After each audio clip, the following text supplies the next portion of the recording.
지난주부터 대신방이 시작이 되었습니다. 한 가정 한 가정 신방을 하면서 제 마음속에 얼마나 참 기쁨과 감사가 있는지 몰라요. 작년에 하지 못해서 더 그렇기도 하고, 힘겨운 작년부터 어려운 상황이지만 우리 교우들이 참 슬기롭게 또 감사하게 잘 이겨나가고 있다 하는 그런 마음에 여러 가지로 참 감회가 새로운 한 주를 보냈습니다. 텅 비어 있었던 제 스케줄표에 신방 일정들이 하나씩 막 쌓이고, 또 이제 노예를 앞두고 또 목회자들 모임이 하나씩 채워지면서 마음속에 이제 좀 뭔가 좀 활동하는 것 같다, 마음속이 좀 좋더라고요. 그러면서 사람의 삶이라고 하는 것이 이렇게 관계를 맺고 만나고 그러면서 우리의 인생이 하나씩 만들어지는 것이 아닌가 하는 생각을 해보았습니다.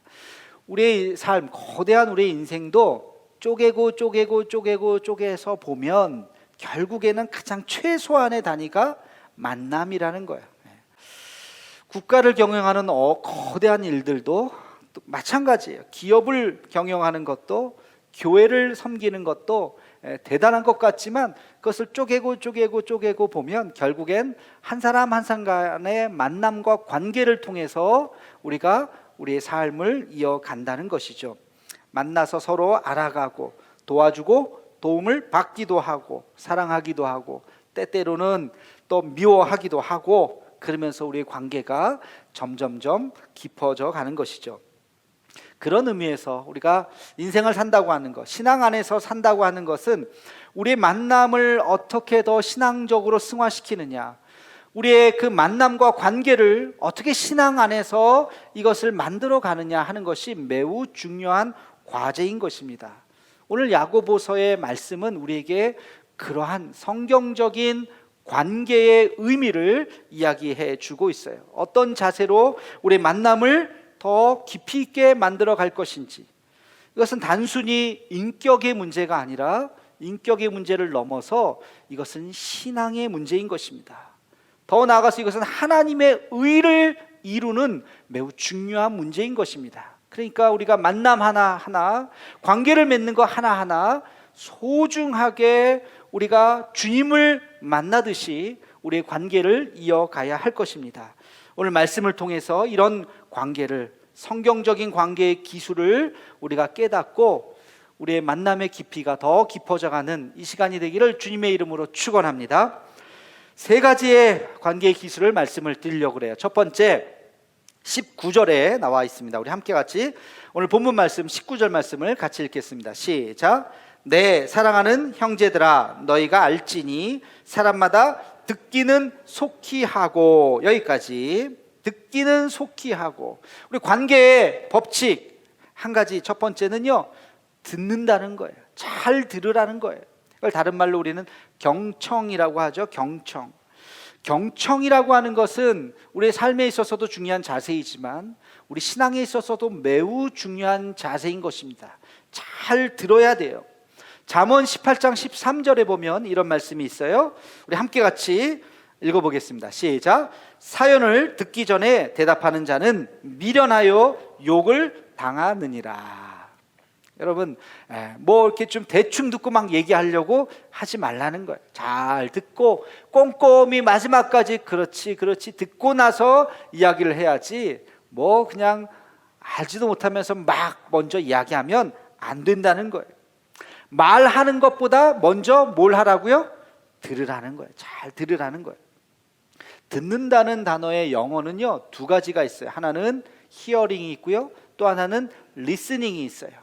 히어링이라고 하는 것은 그냥 내 의지와 상관없이 들리는 거예요. 근데 또 하나, 리스닝이라고 하는 것은 내가 주의 깊게 듣는 거예요. 여러분, 그냥 들리는 것도 두 가지가 있는 거예요. 내 의지를 갖고 들으면 들리는 소리가 있고, 그냥 아무 생각 없이 들려지는 소리가 있어요. 우리는 어떤 소리를 들어야 할까요? 우리의 의지를 가지고 어떤 소리가 들리는가를 귀를 기울여야 하는 것입니다. 아라비아 속담에 이런 말씀이 있어요.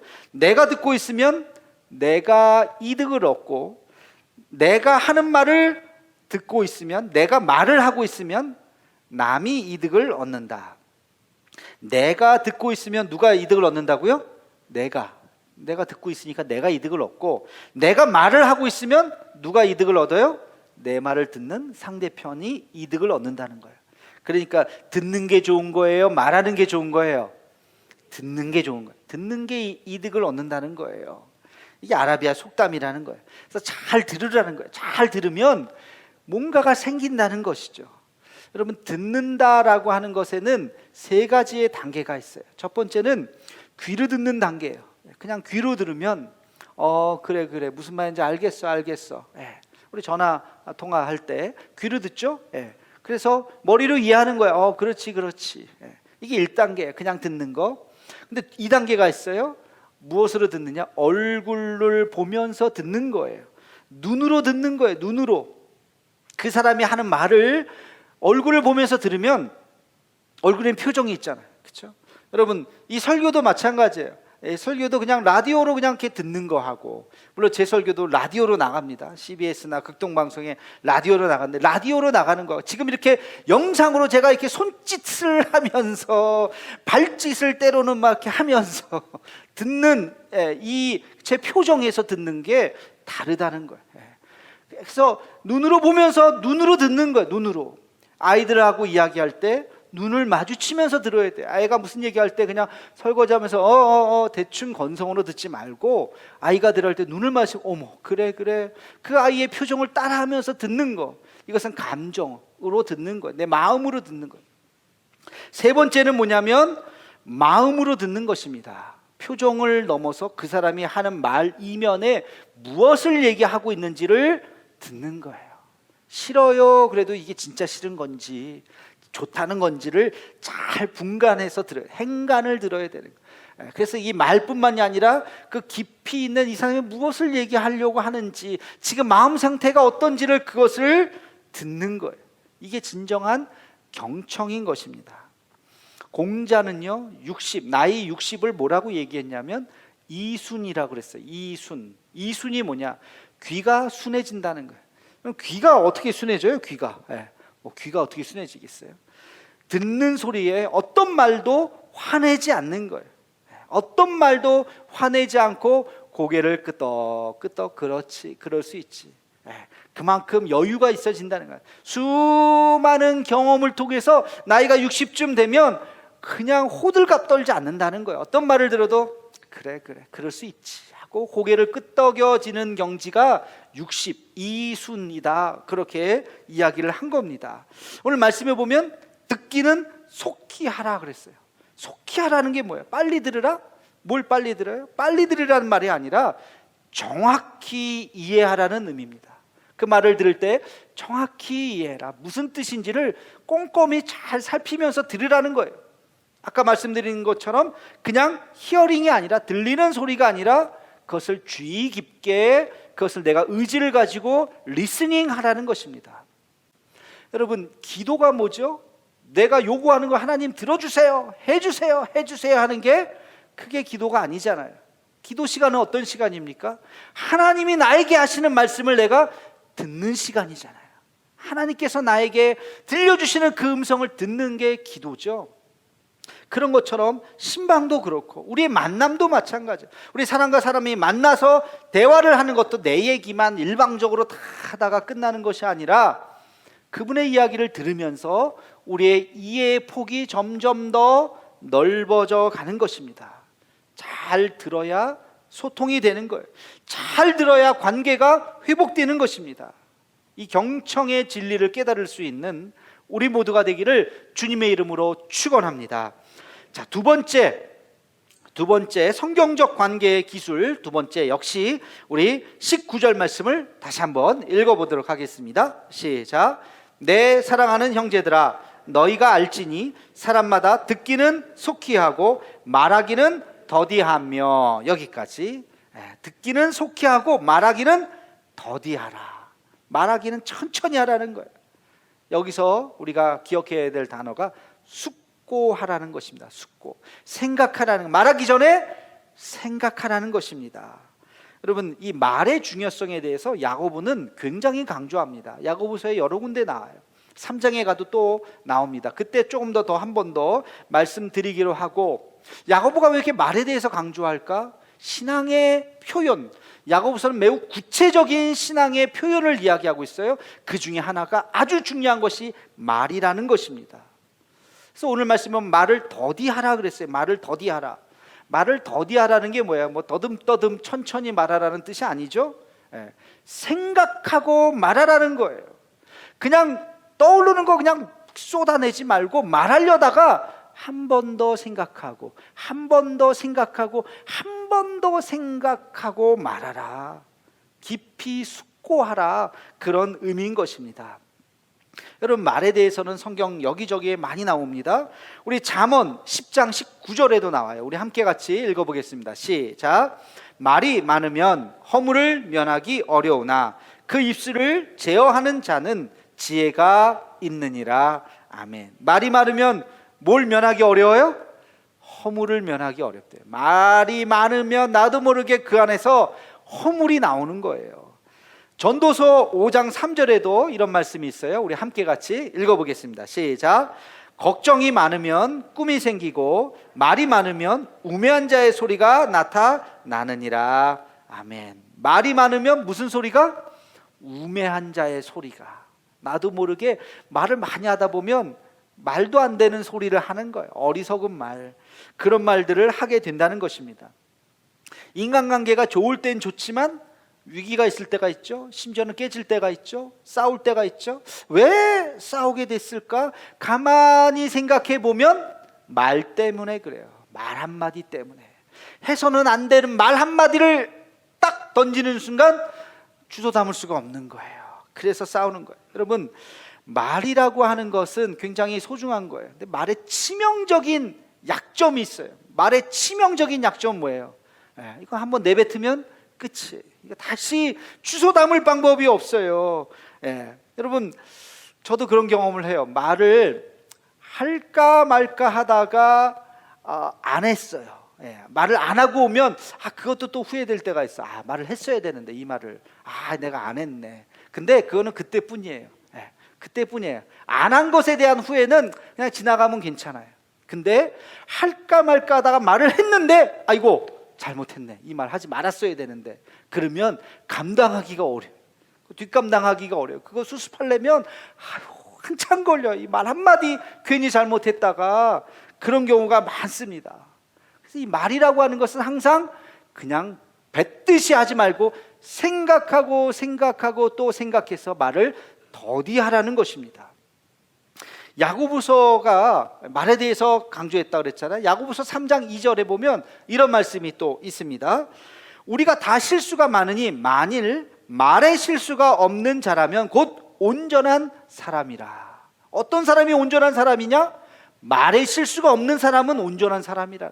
그만큼 말이 중요하다고 이야기하고 있어요. 말을 묵상하면서 제가 말의 세 가지의 비유를 생각하게 되었어요. 첫 번째는요, 말은 어머니의 손이에요.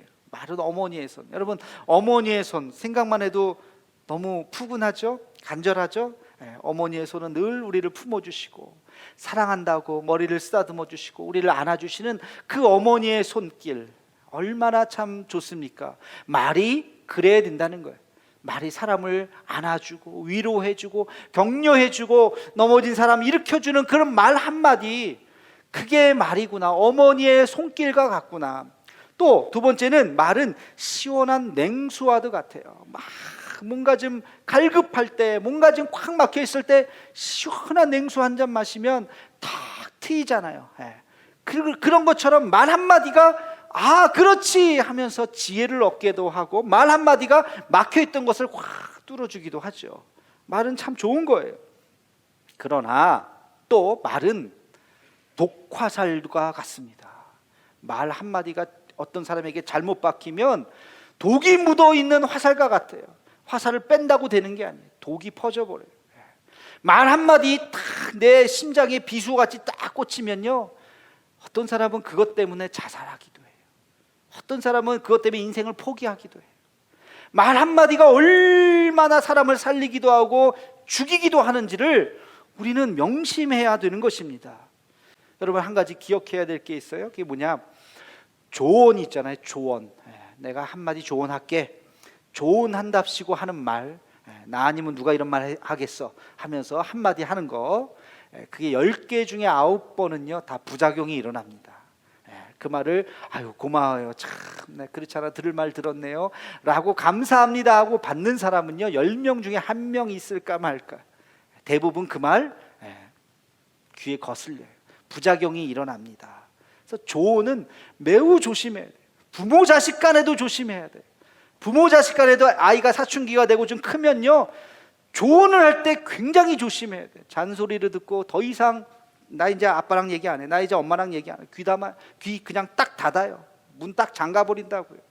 그러니까 조언이라고 하는 것은 해주고 싶죠. 이 말 내가 쟤한테 해줘야 되는데, 근데 그걸 조심해야 된다는 거예요. 그러면 어떻게 하느냐? 하고 싶은 말이 있을 때 어떻게 해야 되느냐? 기도해야 돼. 기도. 하나님, 내가 저 양반 보니까, 저 사람 보니까, 쟤를 보니까 이 말을 해주고 싶은데 먼저 기도합니다. 하나님 아시죠? 그러면서 하나님 앞에 간절히 하루, 이틀, 열흘, 한 달을 기도하면 정말 그 기도대로 그 사람이 변할 수가 있어요. 그 사람이 변하던가 아니면 내가 변하던가.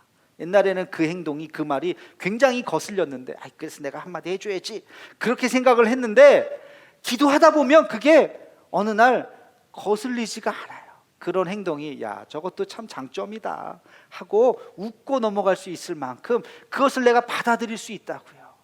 그러니까 여러분, 조언이라고 하는 것은 매우 조심해야 된다고 하는 거, 그거 한마디 때문에 그 사람은 그래 알았어 고마워 겉으로는 이야기하지만 그게 덧나가지고 관계가 어려워질 가능성이 굉장히 많은 것입니다. 그래서 우리 그리스도인들은 기도하거나 격려하거나 칭찬하거나 위로해야 되는 것입니다. 이게 바로 생명의 언어예요. 생명의 언어.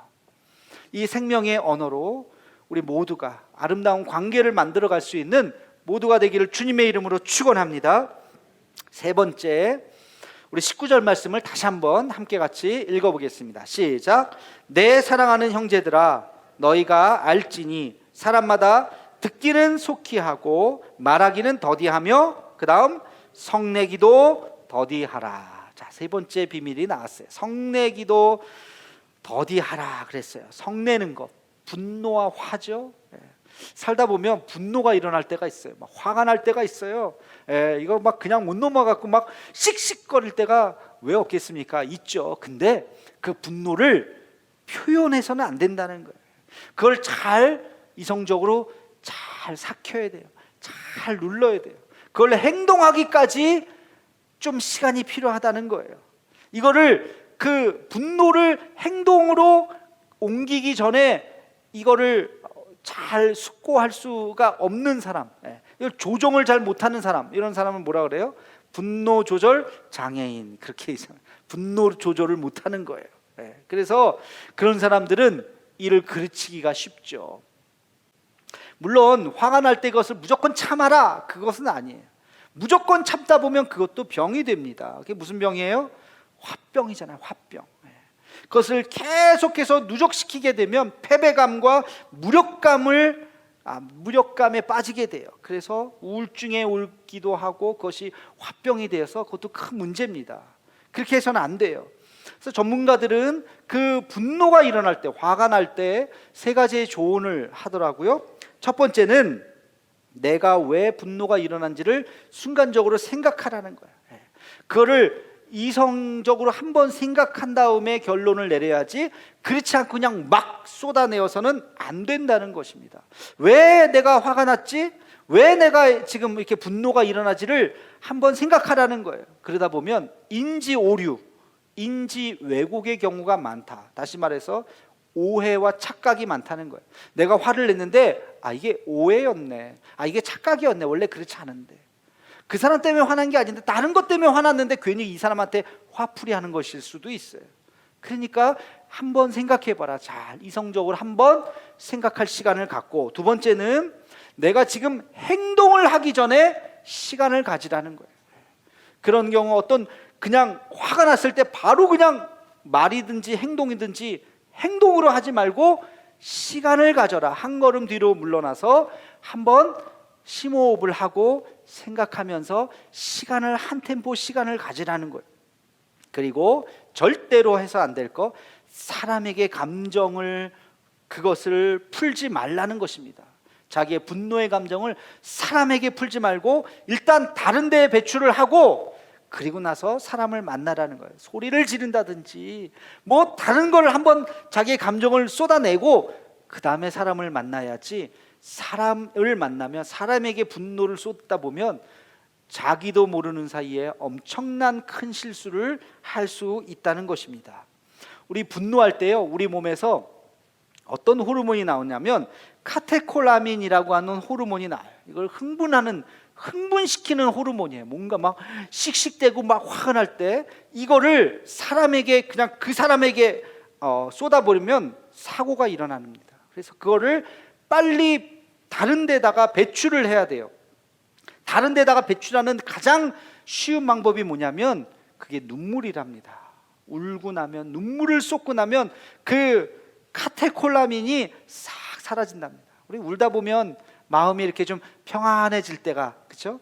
그럴 때가 있잖아요. 그럼 그게 호르몬의 작용이에요. 이게 싹 사라지는 거예요. 억지로라도 그 호르몬을 다 쏟아버리라는 거예요. 억지로 어떻게 울어요? 슬픈 영화 또는 슬픈 음악, 하여튼 슬픈 생각을 해서 한번 울어버리면 그 분노가 가라앉고 생각하게 되고 시간을 갖고 그리고 그것을 대하라는 것입니다. 근데 제가 이 전문가의 세 가지의 조언을 들으면서 깨닫는 것이 뭐냐면, 이 세 가지를 딱 합친 것이 있더라고요. 이 세 가지를 합친 게 뭐예요? 그게 기도예요. 기도. 하나님 앞에 기도하라는 거예요. 막 화가 날 때 그것을 그냥 그 사람에게 쏟아붓지 말고 잠깐 뒤로 물러서서 생각하고 시간을 갖고 그리고 대화할 시간, 하나님 앞에. 그래서 여러분 다윗의 시편을 보면 다윗이 다 그런 거예요. 화가 날 때가 있죠. 억울할 때가 있죠. 분노가 일어날 때가 있죠. 그것을 그가 쏟아붓지 않았어요. 사울이 내 앞에 있었을 때 그냥 사울을 죽이지 않았다고요. 시간을 가지고 하나님 앞에 나가서 주님 이거 어쩌하옵니까 하면서 하나님 앞에 쏟아부었더니 하나님께서 그에게 말씀해 주시는 거예요. 다윗은 그래서 그 위기를 잘 극복했던 것입니다. 실수하지 않았던 거예요. 우리도 마찬가지. 어떤 분노의 마음이 있을 때, 화가 날 때 왜 없겠습니까? 그럴 때 잠깐 물러나서 기도하는 거예요. 하나님 앞에. 때로는 그것이 눈물일 수도 있어요. 때로는 하나님 앞에 논리적으로 하나님 왜 그 사람이 왜 어쩌고 저쩌고 하면서 그런 것을 얘기할 수 있어요. 그 시간을 통해서 내 마음이 다시 정화가 되는 것입니다. 그러면서 주님의 음성을 듣는 거예요. 그 분노의 감정이 삶의 긍정적인 에너지로 바뀔 수 있어요. 그게 뭘까요? 그게 용서와 화해지요. 여러분, 사람의 성내는 것이 하나님의 의를 이루지 못한다. 성내는 것이 교회 공동체를 깨트리는 거예요. 목회자들, 장로님들, 교회의 지도자들이 성내는 것이 교회를 깨트리게 만드는 거예요. 저를 위해서도 기도해 주시고 우리 장로님들을 위해서도 기도해 주시고 우리 한국 교회를 위해서도 기도해 주셔야 돼요. 왜 교회가 분란인가? 성내는 것이 하나님의 의를 이루지 못하는 것. 우리가 한 마음이 되어서 또 조금 더 기다리고 조금 더 참고 그러면 교회만큼 좋은 데가 어디 있습니까? 교회만큼 행복한 데가 어디 있어요? 근데 그 순간을 참지 못하는 거야. 그 순간을 누가 욱하는 순간 서로 욱하는 거죠. 서로. 그래서 교회들이 그런 일들이 많이 일어나게 되는 것입니다.